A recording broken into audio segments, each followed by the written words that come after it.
Phone को के थम कहले बा मिले खातिर न हरी बसाझी के बोलैले। अरे बाप रे काहे खातिर हो हम ना पता ए जानता हर भाई फोन को के थम कहले बा मिले खातिर न हरी बसाझी के बोलैले। आई दादा मारू होई बचला ओकरा के समझाला बड़ी डर लागेला चोट से।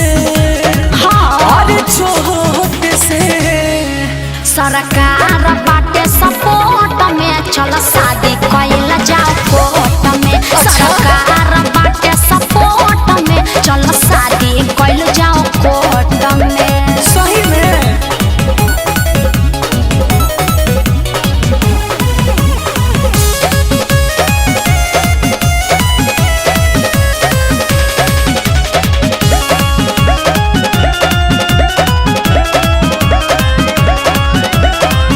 डेली गरिया रे बड़ी डर लागेला।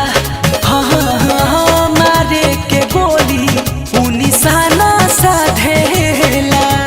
अरे समझा दे ओकरा के रे हमरा बतिया बाबू दिसबा सकल करी कुछ नहीं नतिया एतने आस धल। कहतारू तू कुछु कहताटे बोलो कुछु प्यारो किनल चाहे नोट से।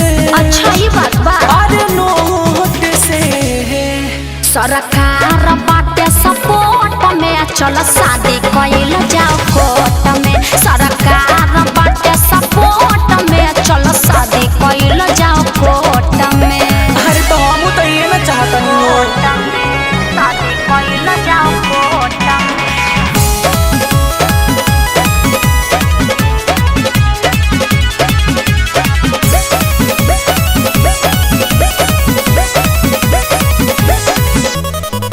कैसे मानी बतिया रतिया डर लागेला।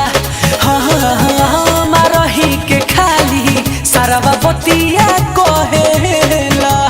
अरे का करी हो जनी एतना डराय मोहनु भाई छोटा बाटे। बाबू बेनी तो टेंशन न लिहा तोह से आई नयाटे। नई खिटे रात बाकी मन घबराता। अरे काहे हो ओकर देखी उमरिया छोट से। टेंशन मत लो अरे छोट से सरकार बाटे सपोर्ट में चल शादी कइल जाओ कोर्ट में। सरकार बाटे सपोर्ट में चल शादी कइल जाओ कोर्ट में। अरे हम बानी नु साथ में।